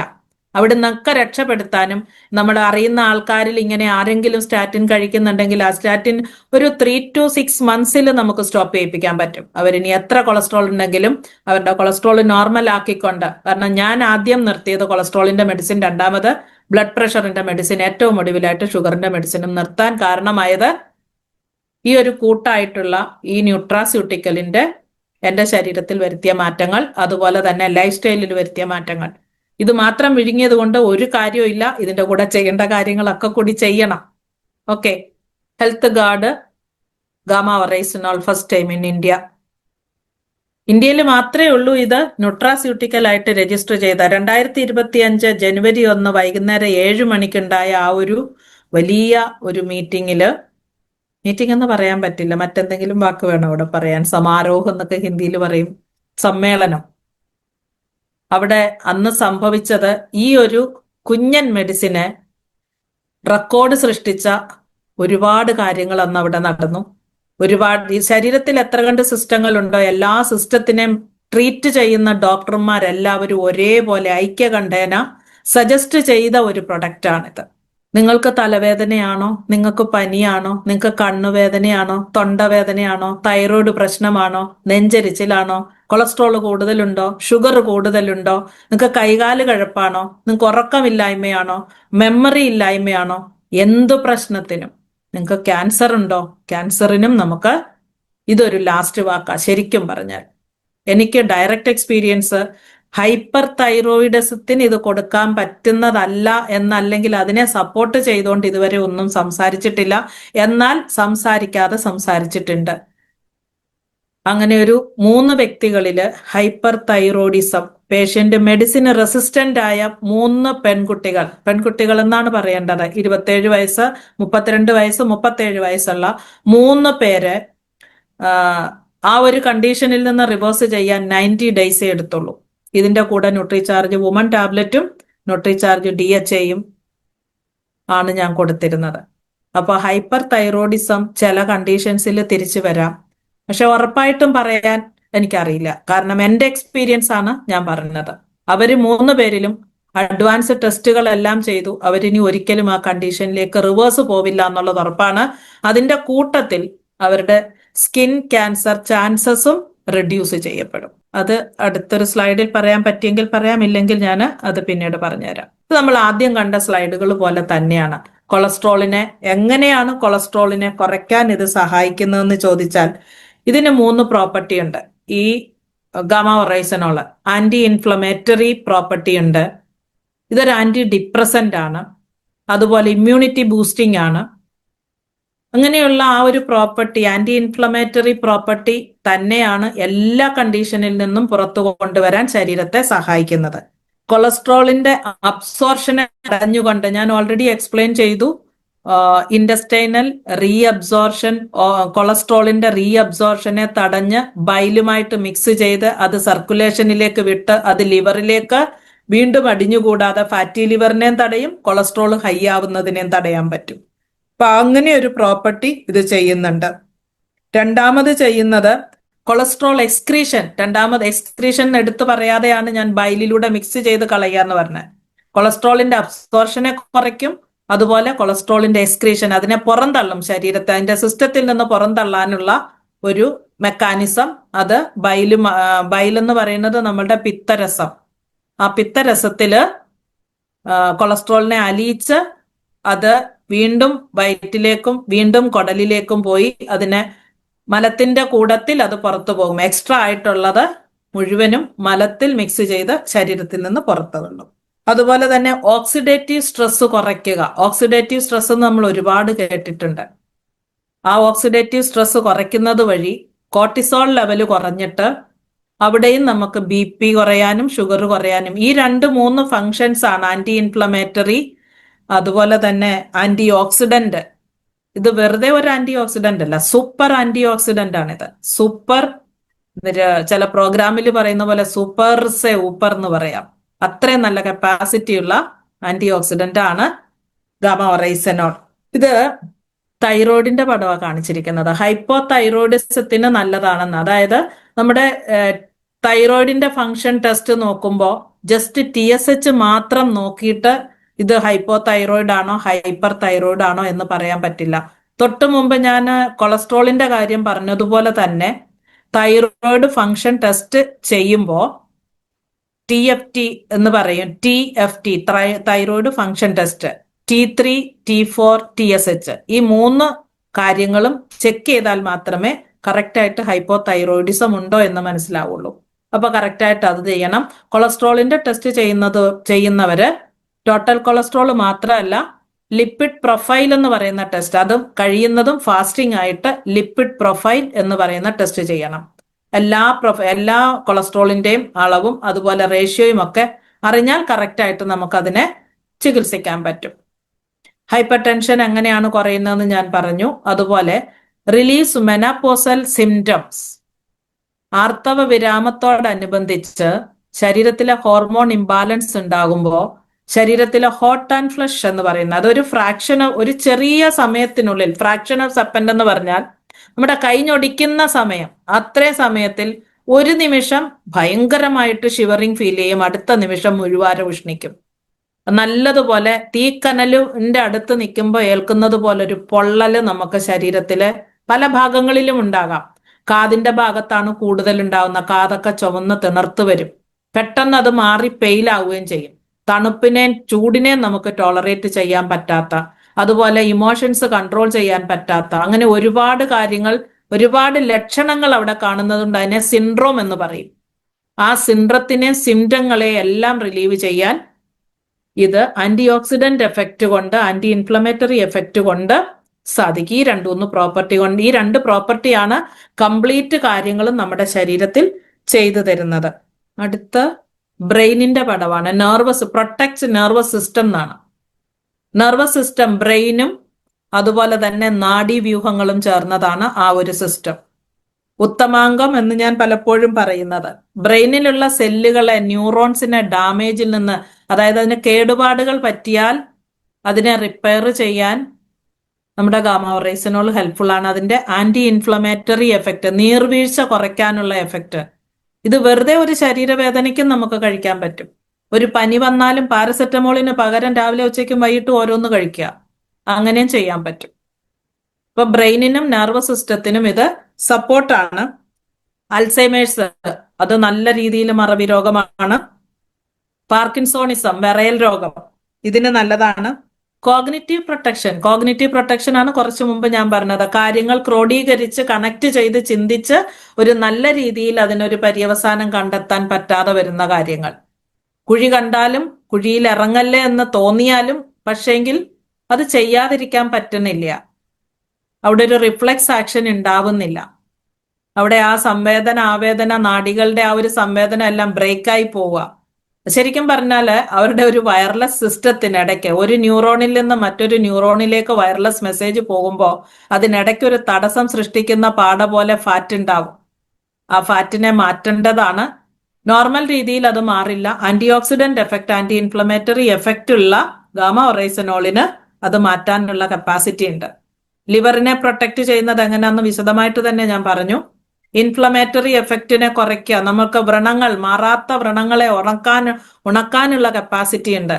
ഒരിക്കലും ഉണങ്ങില്ല എന്ന് വിചാരിച്ച പല വ്രണങ്ങളും ഗാമ-ഒറൈസനോൾ കഴിക്കാനാണ് കമ്പനി നമ്മളെ പഠിപ്പിച്ചിട്ടുള്ളത്. കഴിപ്പിന് പകരം ലോക്കൽ ആപ്ലിക്കേഷന് പേസ്റ്റ് ഉണ്ടാക്കി വരെ ഞാൻ ഉപയോഗിക്കാറുണ്ട്. ഓസ്റ്റിയോപോറോസിസ് എന്ന് പറയുന്നത് എല്ലിൽ നിന്ന് കാൽഷ്യം നഷ്ടപ്പെടുന്ന അവസ്ഥ. എല്ലിനും പല്ലിനും ബലം നൽകുന്നത് കാൽഷ്യമാണ് പ്രധാനം. പിന്നെ അതിന്റെ കൂടെ കാൽഷ്യം ഒറ്റയ്ക്ക് നിൽക്കില്ല, പൊട്ടാസ്യം ഫോസ്ഫറസും കൂടെ വേണം. അപ്പോ ബോഡിയുടെ അസിഡിറ്റി ഉണ്ടാകുമ്പോൾ ബോഡിയുടെ ഓട്ടോ മെക്കാനിസം വർക്ക് ചെയ്യുമെന്ന് ഞാൻ നേരത്തെ പറഞ്ഞിട്ടുണ്ട്. ഇന്നത്തെ ക്ലാസ്സിലല്ല, വേറെ ക്ലാസ്സിൽ പറഞ്ഞിട്ടുണ്ട്. അസിഡിറ്റിയെ എങ്ങനെയാണ് ബോഡി കോപ്പപ്പ് ചെയ്യുന്നതെന്ന്. ചായ കുടിച്ചിട്ട് ആരും കുഴഞ്ഞു വീണ് മരിച്ചെന്ന് കേൾക്കാത്തത് ശരീരത്തിന്റെ ഓട്ടോ മെക്കാനിസം വർക്ക് ചെയ്യുന്നത് കൊണ്ടാണ്. വയറ്റില് നമുക്ക് അസിഡിറ്റി ഉണ്ടായാൽ അതിനെ ന്യൂട്രൽ ആക്കാൻ വേണ്ടിയിട്ട് ശരീരത്തിന് പുറത്തു പോയിട്ട് എവിടെന്നും കാൽഷ്യം വാങ്ങിച്ചു വരേണ്ട ആവശ്യമില്ല. എല്ലുകളിൽ ശേഖരിച്ചു വെച്ചിരിക്കുന്ന മസിലുകളിലൊക്കെയുള്ള, എല്ലിലും പല്ലിലുമുള്ള കാൽഷ്യം വലിച്ചു പുറത്തു കൊണ്ടുവരും. എവിടുന്നാണോ ആവശ്യത്തിന് കാൽഷ്യം കിട്ടുന്നത് അതിനെ മൊബിലൈസ് ചെയ്ത് ഗട്ടിൽ കൊണ്ടുവന്ന് അവിടുത്തെ അസിഡിറ്റി നോർമലാക്കും. ഒരു പ്രാവശ്യം കാൽഷ്യം എല്ലിൽ നിന്ന് പോന്നു കഴിഞ്ഞാൽ ആ കാൽഷ്യത്തിന്റെ കൂടെയുള്ള പൊട്ടാസ്യം ഒക്കെ അതിന്റെ കൂടെ, ഫോസ്ഫറസും ഒക്കെ പുറത്ത് ചാടും. മഗ്നീഷ്യം ഒക്കെ പുറത്ത് ചാടും. പുറത്ത് ചാടിക്കഴിഞ്ഞാൽ എല്ലിന് കട്ടി കുറയും. എല്ല് എന്താ പറയാ, സ്പോഞ്ചി എല്ലായിട്ട് മാറും. അതിനകത്തുള്ള കാൽഷ്യമാണ് കൂടുതലും പോരുന്നത്. ബ്ലഡ് ലെവല് നോക്കുമ്പോൾ ബ്ലഡിനകത്ത് കാൽഷ്യത്തിന്റെ അളവും കൂടുതലായിരിക്കും. അപ്പൊ ഈ കാൽഷ്യത്തിന്റെ അളവ് മെയിൻറ്റെയിൻ ചെയ്യണമെങ്കിൽ ശരീരത്തിൽ കുറച്ചധികം ഫങ്ഷൻസ് നടക്കേണ്ടതുണ്ട്. അതിനെ നോർമൽ ആക്കാൻ എല്ലായിടത്തും വേണ്ടവണ്ണം ചെയ്യാൻ കപ്പാസിറ്റി ഉള്ള ഒരു സൂപ്പർ ആന്റി ഓക്സിഡന്റ് ആണ് നമ്മളുടെ ഗാമ ഒറൈസനോൾ. ഷുഗറിനെ മാനേജ് ചെയ്യാനും ഒബേസിറ്റി കുറയ്ക്കാനും മസിൽ സ്ട്രെങ്തനിങ്ങിന്, ജിമ്മിൽ പോയി വെയിറ്റ് എടുക്കുകയും എക്സസൈസ് ചെയ്യുകയും ചെയ്തതുകൊണ്ട് മാത്രം മസിലിന് സ്ട്രെങ്ത് ഉണ്ടാവില്ല. ആ മസിലിനെ സ്ട്രെങ്തൻ ചെയ്യാൻ നമ്മൾ കഴിക്കുന്ന പ്രോട്ടീന്റെ കൂട്ടത്തിൽ നമ്മുടെ ഭാഗമായിട്ട് സഹായമായിട്ട് മാക്സിമം എഫക്റ്റീവ്നെസ് കൊണ്ടുവരാൻ നമ്മൾ കഴിക്കുന്ന സപ്ലിമെന്റ്സിന്റെ മാക്സിമം എഫക്റ്റ് കൊണ്ടുവരണമെങ്കിൽ അതിന്റെ കൂട്ടത്തിൽ മേമ്പൊടി പോലെ മേമ്പൊടിയായിട്ടും മെയിനായിട്ടും ഗാമ ഒറൈസനോൾ ഉണ്ടാവണം എന്നുള്ളതാണ്. അതുപോലെ ഇത് ആങ്സൈറ്റിയെയും ഡിപ്രഷനെയും കുറയ്ക്കാനായിട്ട് സൈക്കോട്ടിക് ഡ്രഗ് കഴിക്കുന്ന ആൾക്കാരിൽ അതിന്റെ ഡോസ് കുറയ്ക്കാൻ, പാർക്കിൻസ് ഉള്ള ആൾക്കാരിൽ അതിന്റെ ഡോസ് കുറയ്ക്കാൻ എനിക്ക് സാധിച്ചിട്ടുണ്ട്. അതെന്റെ ഡയറക്റ്റ് എക്സ്പീരിയൻസ് ആണ്. നോർമലായ ആൾക്കാരുമുണ്ട്.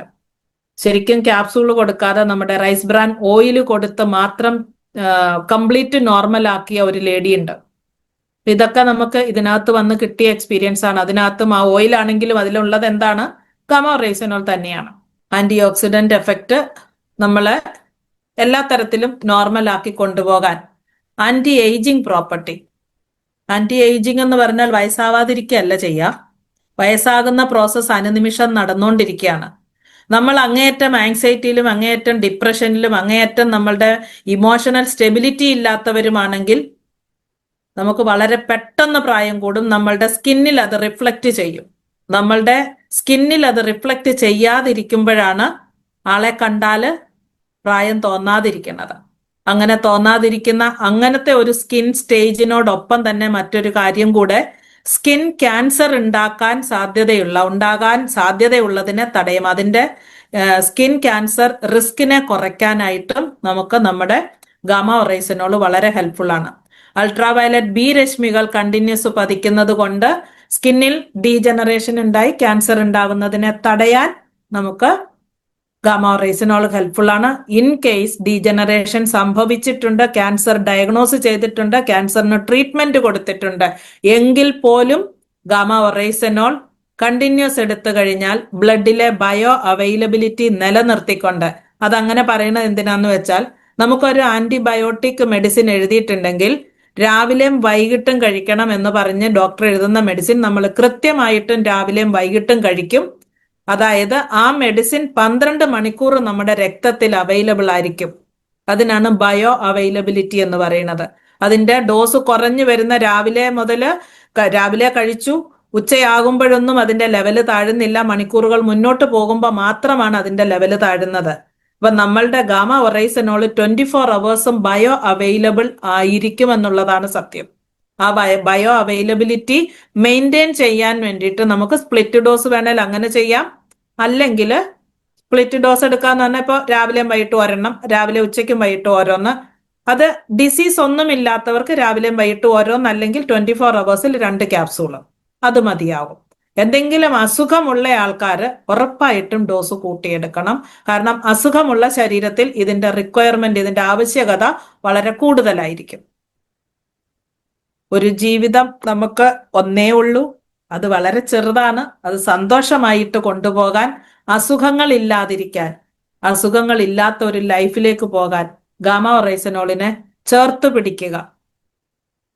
ഇത് നമ്മളുടെ വേൾഡ് വൈഡ് ഡിസ്ട്രിബ്യൂഷൻ കാണിച്ചിരിക്കുന്നതാണ്. ആന്റി ആങ്സൈറ്റി എവിടെയൊക്കെയാണ് ഇത് മരുന്നായിട്ട് ഉപയോഗിച്ചിരിക്കുന്നത് എന്നുള്ളതാണ്. ഇന്ത്യ ഒഴിച്ചിട്ട് മറ്റു രാജ്യങ്ങളിലൊക്കെ ഇത് മരുന്നായിട്ട് തന്നെയാണ് ഉപയോഗിക്കുന്നത്. ചില സ്ഥലങ്ങളിൽ അത് മോളിൽ എഴുതിയിട്ടുണ്ട് ഏതൊക്കെ സ്ഥലങ്ങളിലാണ് എങ്ങനെ ഉപയോഗിക്കുന്നത്. ആന്റി ആങ്സൈറ്റി കോമ്പൗണ്ട് ആയിട്ടും ആന്റി ഡിസ്ലിപ്പിഡീമിക് എന്ന് പറഞ്ഞാൽ കൊളസ്ട്രോളിനെ കുറയ്ക്കാനുള്ള കോമ്പൗണ്ട് ആയിട്ടുമൊക്കെ ഉപയോഗിക്കുന്നിടമുണ്ട്. Japan, USA, UK, South Africa, Brazil, China, Indonesia, South Korea, Australia, Canada, Thailand and India. ഇതിൽ ഇന്ത്യക്ക് മാത്രമേ ഈ ഒരു സൗഭാഗ്യമുള്ളൂ, ന്യൂട്രാസ്യൂട്ടിക്കൽ ആയിട്ട് കിട്ടിയിട്ടുള്ളൂ. ഇത് മെഡിസിൻ്റെ അണ്ടറിലേക്ക് പോയിരുന്നെങ്കിൽ നമുക്കിതിനെ തൊടാൻ കിട്ടില്ലായിരുന്നു. നമ്മളിൽ എത്ര പേർക്ക് ഇതിനെ വാങ്ങിക്കാൻ പറ്റും? ഏത് ഡോക്ടർമാർ എഴുതും? ഡോക്ടർ എഴുതുന്നത് കൊണ്ട് തന്നെ എത്ര ആയിരങ്ങൾ വേണേലും കൊടുക്കേണ്ടി വരുമായിരുന്നു. ഫാർമസ്യൂട്ടിക്കൽസിൽ ഇതിന് ഭയങ്കര വില കൊടുക്കണമായിരുന്നു. ഒരു പ്രാവശ്യം ആ വില പറഞ്ഞിരുന്നു മാഡം, ഓർക്കണില്ല. ഓക്കെ, ഇത് പറഞ്ഞ കാര്യങ്ങൾ തന്നെയാണ് തന്നെയും പിന്നെയും ഇതിനകത്ത് വന്നുകൊണ്ടിരിക്കുന്നത്. ഇതിപ്പം മറ്റ് മെഡിസിനുകൾ ഉണ്ടാക്കാൻ അതിനകത്തെ ഒരു ആക്റ്റീവ് ഇൻഗ്രീഡിയന്റ് ആയിട്ട് പോലും ബയോളജിക്കൽ മറ്റ് മെഡിസിൻസ് ഉണ്ടാക്കുന്നിടത്ത് ഒരു ആക്റ്റീവ് ഇൻഗ്രീഡിയന്റ് ആയിട്ട് ഗാമ ഒറൈസനോളിനെ ചേർക്കുന്നുണ്ട്. ആന്റി അൾസർ ആണ്, ആന്റി ഹൈപ്പോലിപ്പിഡീമിക് ഏജന്റ് ആണ്. വയറിനകത്ത് നിറച്ചെന്ന് പറഞ്ഞാൽ ഒരു 6-7 അൾസർ വരെയൊക്കെ പോരെ ഒരാളുടെ വയറ്റില്, അത്രയൊക്കെ കൊണ്ട് നടന്നതാണ് ഞാൻ. 2.5 മാസം ഗാമ ഒറൈസനോൾ ഉൾക്കൊള്ളുന്ന, അന്ന് ക്യാപ്സൂൾ വാങ്ങിച്ചിട്ടില്ല, ഓയില് രാവിലെ കഴിച്ചിട്ടാണ് 2.5 മാസം കൊണ്ട് എത്രയോ വർഷം പഴക്കമുള്ള എൻ്റെ അൾസർ മുഴുവനും ഹീലായത്. ഇത് നമ്മുടെ ഒരു അസോസിയേറ്റ് ബയറിന്റെ എക്സ്പീരിയൻസ് ആണ്, എന്റേതല്ല. ഫോട്ടോ എൻ്റെ കയ്യിൽ വന്നു, ഞാൻ സേവ് ചെയ്ത് വെച്ചു. പ്രായമുള്ള ഒരാളിന്റെ കാലാണെന്നത് കാണുമ്പോൾ തന്നെ അറിയാതല്ലേ. ഒരുപാട് നാള് ഹോസ്പിറ്റലിൽ ചികിത്സിച്ചിട്ട് ഉണങ്ങാത്ത ഒരു അൾസർ, അത് ഏറ്റവും ഇടതുവശത്ത്.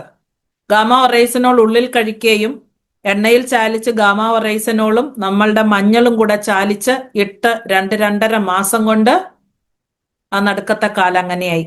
വീണ്ടും മുന്നോട്ട് സമയം പോയി കഴിഞ്ഞപ്പോൾ ആ കാലിന്റെ പാടുപോലും വളരെ ചുരുങ്ങി എന്നുള്ളതാണ്.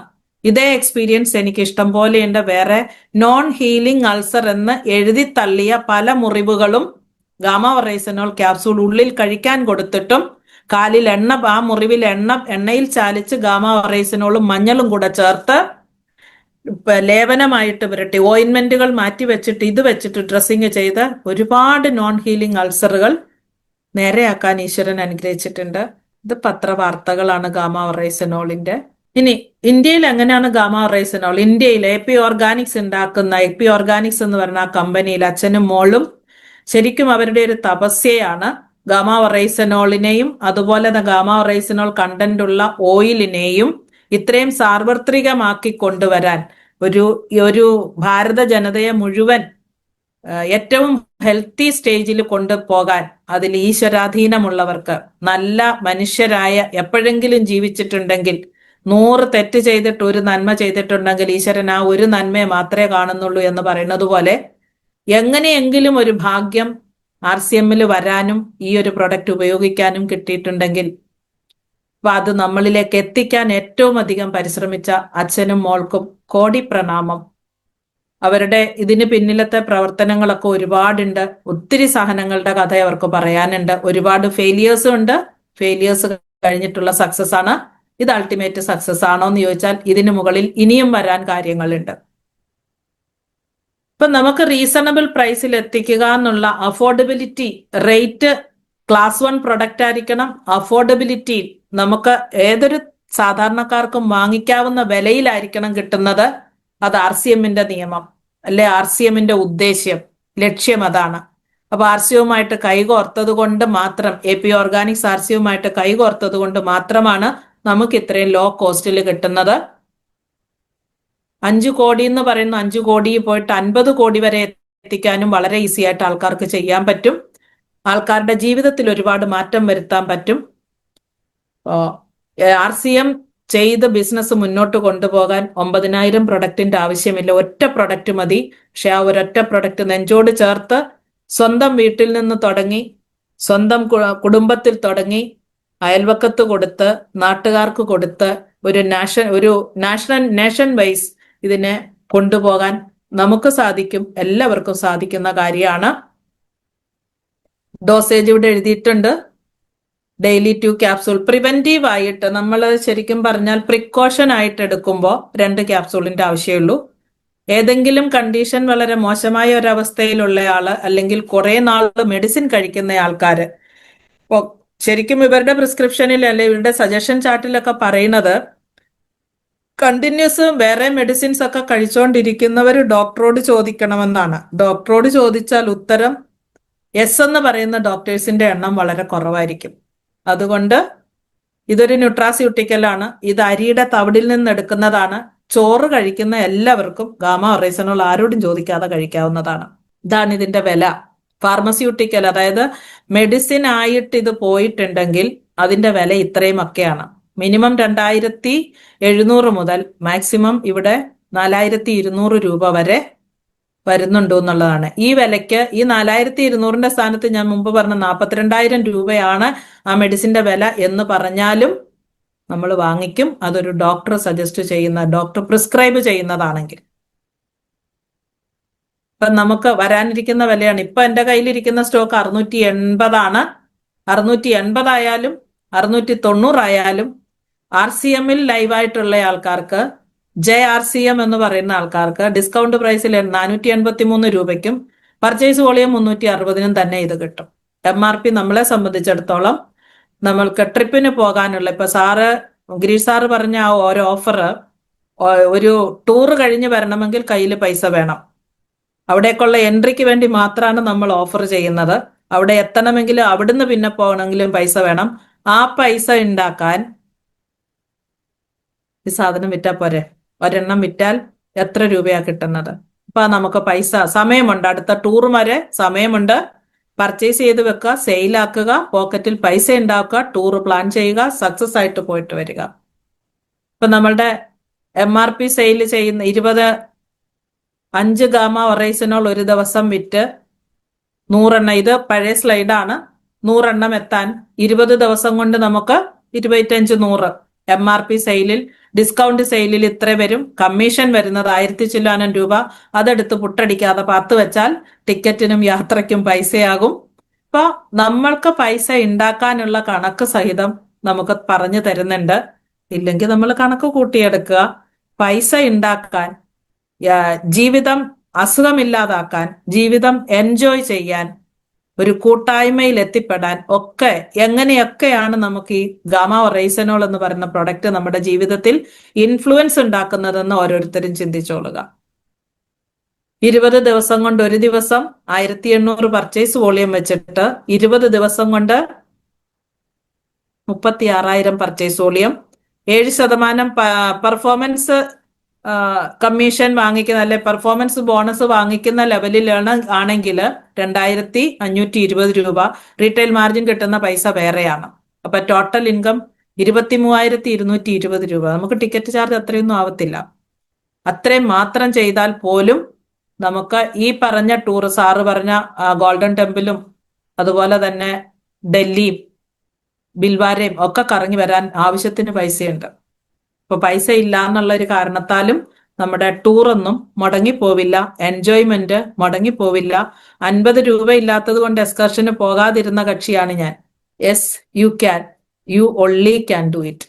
EIUV എന്ന് എഴുതിയിരിക്കുന്നത്, അതിനകത്ത് നോട്ട് എന്നുള്ള ഭാഗം കട്ട് ചെയ്ത് കളഞ്ഞു കഴിഞ്ഞാൽ എനിക്ക് കഴിയും, നിങ്ങൾക്ക് കഴിയും, നമുക്ക് കഴിയും, നമുക്കേ കഴിയൂ. ഗാമ ഒറൈസിനോൾ ഒരു ഫാമിലിയിൽ എല്ലാവർക്കും ആവശ്യമാണ്. 10 വയസ്സുള്ള കുട്ടിക്ക് കൊടുക്കാമോ എന്ന് ചോദിച്ചാൽ 10 വയസ്സുള്ള കുട്ടി കഞ്ഞി കുടിക്കുന്നതല്ലേ, അത്യാവശ്യമെങ്കിൽ കൊടുക്കാം. ഓക്കെ, ഏറ്റവും നല്ലൊരു slide. Thank you very much. ഇനി ഇത് കൂടാതെ കുറച്ച് ഫോട്ടോസ് മൂർത്തി സാറ് ഷെയർ ചെയ്ത് തരും. ഞാൻ അതിനെ എക്സ്പ്ലെയിൻ ചെയ്യാൻ ഞാൻ സാറിന് ഇട്ട് കൊടുത്തിട്ടുണ്ട്. Thank you so much. Girish sir തുടക്കത്തിൽ പറഞ്ഞ ഒരു ക്യാൻസർ പേഷ്യന്റ്, എന്തോ ഒരു സക്കറിയ എന്ന് മറ്റേ അദ്ദേഹത്തിന്റെ പേര്, ശരിക്കും 2 മാസം മാത്രം ലൈഫ് പറഞ്ഞ് ഹോസ്പിറ്റലിലെ ഇദ്ദേഹമാണ് അദ്ദേഹം. കാണുന്നുണ്ടോ? കാണാം സാറേ. ആരും ചാറ്റ് ബോക്സിൽ എഴുതരുത്, എനിക്ക് ആ പേര് വായിക്കാൻ പറ്റുന്നില്ല, കുറച്ചുകൂടെ ക്ഷമിച്ചിരിക്കൂ. അമിത് സക്കറിയ, ഗുജറാത്തിലുള്ള മനുഷ്യനാണ്. ടാറ്റ ഹോസ്പിറ്റലിൽ CS സ്റ്റൊമക്ക്, അതായത് വയറിന്റെ ക്യാൻസർ ആണ് അദ്ദേഹത്തിന്റെ അസുഖം. ട്രീറ്റ്മെന്റ് കഴിഞ്ഞിട്ടും ട്രീറ്റ്മെന്റിന് റെസ്പോണ്ട് ചെയ്യാത്തൊരു കേസായിരുന്നു. അങ്ങേയറ്റം 2 മാസം എന്ന് പറഞ്ഞിട്ട് വീട്ടിൽ പോയി കിടന്ന് മരിക്കാൻ വിട്ടതാണ്. ഏതോ ഒരു വ്യക്തി അദ്ദേഹത്തിന് ഗാമ ഒറൈസിനോൾ പരിചയപ്പെടുത്തി. അദ്ദേഹം നല്ലൊരു ഓഫീസർ ആയിരുന്നു കേട്ടോ. ഈ കറുപ്പ് കാണുന്നത് ക്യാൻസറിന്റെ കൂടുതൽ അങ്ങേയറ്റം ലാസ്റ്റ് എല്ലാ ഓർഗനിലൊക്കെ അങ്ങോട്ട് കണ്ടമാനമായിരിക്കുന്നതാണ്. ഇപ്പൊ 2 മാസത്തിന് ശേഷം അതേ ഹോസ്പിറ്റലിൽ 2 മാസം കഴിഞ്ഞ് മരിക്കാത്തത് കൊണ്ട് അതേ ഡോക്ടറിന്റെ അടുക്കൽ തിരിച്ചു പോയപ്പോ ചെയ്ത സ്കാനിന്റെ മോളിലത്തെ 3 എണ്ണം, ആദ്യത്തെ ഈ ഒരു സീരീസ് പടങ്ങളിൽ ഇപ്പുറത്തെ മോളിലത്തെ ഈ 3 എണ്ണം നോക്കുക, അതിനകത്ത് ക്യാൻസറിന്റെ എഫക്റ്റ് വളരെ കുറവാണ്. കണ്ടോ, വളരെ കുറവാണ്. അത് കഴിഞ്ഞിട്ട് വീണ്ടും 3 മാസത്തിൽ പോയപ്പോഴത്തേന് നോക്ക, കംപ്ലീറ്റ് നോർമലായി. കോളോറെക്ടൽ ക്യാൻസറിന് ഇത് നല്ലതാണെന്ന് ഞാൻ അവിടെ എടുത്തു പറഞ്ഞിരുന്നല്ലോ. വയറ് സംബന്ധമായ, കുടല് സംബന്ധമായ ക്യാൻസർ. ഇദ്ദേഹത്തിന് ആമാശയത്തിലായിരുന്നു ക്യാൻസർ. അപ്പൊ അദ്ദേഹം ഇന്ന് ജീവിച്ചിരിക്കുന്നു. അദ്ദേഹം കഴിഞ്ഞ ഒരു സ്ലൈഡിനകത്ത് ഞാൻ അദ്ദേഹത്തിന്റെ AP ഓർഗാനിക്സിൽ പോയിട്ട് ശർമ്മജിയെ കെട്ടിപ്പിടിച്ച് നിൽക്കുന്ന ഒരു ഫോട്ടോ അത് ഞാൻ സ്റ്റാറ്റസിൽ ഇട്ടിരുന്നു കുറച്ച് ദിവസം. കാരണം അദ്ദേഹം ജീവിച്ചിരിക്കാൻ കാരണക്കാരനായത് ശർമ്മജിയാണെന്നാണ്. ശരിക്കും അതെ. എത്രയോ പേരുടെ ജീവനാണ് ഈ ഒരു പ്രൊഡക്റ്റ് കൊണ്ട് തിരിച്ചു കിട്ടുന്നത്. Sir next photo. ഇത് സോറിയാസിസ് ട്രീറ്റ് ചെയ്ത ഒരു ലേഡിയുടേതാണ്. ജാർഖണ്ഡിലുള്ള ഒരു ലേഡിയാണിത്. 6 വർഷമായിട്ട് സ്കിന്നിൽ ഈ ചൊറിച്ചില്, വട്ടച്ചൊറി വരുന്നല്ലോ, പരട്ടച്ചൊറിയുന്നു, എന്ത് വേണേലും പറയാം, ഒരു വൃത്തികെട്ട ഒരു ഡ്രൈനസ് ആണ് അവിടെ. അത് പടം പൊഴിക്കല്, പൊഴിഞ്ഞു പൊഴിഞ്ഞ് പൗഡർ പോലെ വീഴും. സോറിയാസിന്റെ വെറൈറ്റിയാണ്, സ്കിൻ ഇൻഫെക്ഷൻ ആണ്. എന്നാൽ കാര്യമായിട്ടുണ്ടോ എന്ന് ചോദിച്ചാൽ കാര്യമായിട്ടില്ല. പക്ഷെ ഒരു മെഡിസിനും റെസ്പോണ്ട് ചെയ്യുന്നില്ലായിരുന്നു. കണ്ടിന്യൂസ് ഗാമാറൈസനോൾ എടുത്തു കഴിഞ്ഞപ്പോൾ അവരുടെ കൈയാണ് ഈ കാണിച്ചത്. ഇതുപോലെ തന്നെ ഒരു പടം കഴിഞ്ഞ ദിവസം സാറ് കാണിച്ചിരുന്നു. ഇത് സാറിന്റെ എക്സ്പീരിയൻസ് ആണിത്. നമ്മുടെ ദിനേശ് സാറിന്റെ എക്സ്പീരിയൻസ് ആണിത്. കാഴ്ച നഷ്ടപ്പെട്ട ഒരു വ്യക്തി, അദ്ദേഹത്തിന്റെ വൈഫും മകനും കൂടെ തോളിൽ കൈയിട്ട് സപ്പോർട്ട് കൊടുത്തിട്ട് സാറിന്റെ ക്ലിനിക്കിൽ കൊണ്ടുവന്നതാണ്. സാറിന്റെ അവിടെ പോയാൽ, ദിനേശ് സാറിന്റെ ക്ലിനിക്കിൽ പോയാൽ എന്ത് അസുഖവും മാറും എന്നുള്ളൊരു വിശ്വാസം അവിടെയുള്ള ആൾക്കാരിലുണ്ട്, സ്പ്രെഡ് ആയിട്ടുണ്ട്. അതുകൊണ്ടാണ് കണ്ണൊട്ടും കാണാൻ മേലാതിരുന്ന ആ വ്യക്തിയെ അവിടെ എത്തിച്ചത്. ഇത് അന്ധതയെ സർട്ടിഫൈ ചെയ്യുന്ന കണ്ണിന്റെ ഇൻവെസ്റ്റിഗേഷൻ റിപ്പോർട്ടാണ്. വലത്ത് ഭാഗത്ത് നോക്കുക, സാറ് കൊടുത്തത് ഗാമ ഒറൈസിനോളും നമ്മുടെ വൈറ്റമിൻസും മിനറൽസും ന്യൂട്രാസ്യൂട്ടിക്കൽ തന്നെ കൊടുത്തു. റിസൾട്ട് നോക്കുക, അദ്ദേഹത്തിന്റെ കാഴ്ച തിരിച്ചു കിട്ടി. അദ്ദേഹം ഇൻഡിപെൻഡന്റ് ആയിട്ട് നടന്ന് ജോലി ചെയ്യുന്നു. RCM ആയതുകൊണ്ട് മാത്രം അറിയാൻ പറ്റിയതാണ്. ഇവര് കിടപ്പിൽ കിടന്ന ഒരു വ്യക്തിയാണ്. ബിസ്തർ സെ ഉഠ് നഹീ പാത്തി थी वो आज बिल्कुल स्वस्थ है. കട്ടിലേന്ന് എഴുന്നേക്കാതെ കിടപ്പാലെ കിടന്ന സ്ത്രീയാണ്. ഗാമ ഒറൈസിനോൾ കൺസ്യൂം ചെയ്ത് അതിന്റെ കൺസിസ്റ്റൻസി ബെനിഫിറ്റ് ആണിത്. നമുക്ക് ബിസിനസ്സിൽ കൺസിസ്റ്റൻസി ബെനിഫിറ്റ്, ഫ്രീ പ്രൊഡക്റ്റ് കിട്ടുമെന്ന് പറയില്ലേ? എന്ത് കാര്യവും റിസൾട്ട് കിട്ടണമെങ്കിൽ അത് കുറച്ചു കാലം തുടർച്ചയായിട്ട് മടുക്കാതെ ചെയ്യണം. അതിന്റെ റിസൾട്ടാണ് ഗാമ ഒറൈസിനോളും പിടിച്ചും കൊണ്ട് അമ്മച്ചി എഴുന്നേറ്റിരിക്കുന്നത്. 75 വയസ്സ്. അടുത്തത് കാണിച്ചോ സാറ്? ഇതും എനിക്ക് തോന്നുന്നു കഴിഞ്ഞ ദിവസം സാറ് എക്സ്പ്ലെയിൻ ചെയ്തിരുന്നു എന്ന് തോന്നുന്നു. ഇടതുവശത്ത് കാണുന്നത് 1.5 വർഷത്തോളം head and neck cancer section treat ചെയ്ത ല്യൂക്കോപ്ലേക്കിയ എന്ന് പറയുന്ന ക്യാൻസറിന് മുമ്പുള്ള സ്റ്റേജ്, പക്ഷെ ചികിത്സിച്ചത് ക്യാൻസർ ആയിട്ടാണ്. അതിന്റെ സൈഡ് എഫക്റ്റ് കിട്ടിയതല്ലാതെ ആ ല്യൂക്കോപ്ലേക്കിയ പോയില്ല. 1.5 വർഷം ചികിത്സിച്ചു. ഇതിന്റെ നോട്ട് എന്റെ കയ്യിലുണ്ട്, അതുകൊണ്ടാണ് ഞാൻ കറക്റ്റായിട്ട് പറഞ്ഞത്. 1.5 വർഷം മരുന്നുകൾക്ക് റെസ്പോണ്ട് ചെയ്യാതിരുന്നത് 6 മാസം പോലും എടുത്തില്ല. ഗാമ ഒറൈസിനോൾ കണ്ടിന്യൂസ് കഴിച്ചു കഴിഞ്ഞപ്പോ വലത്ത് വശത്തെ പടം നോക്കുക.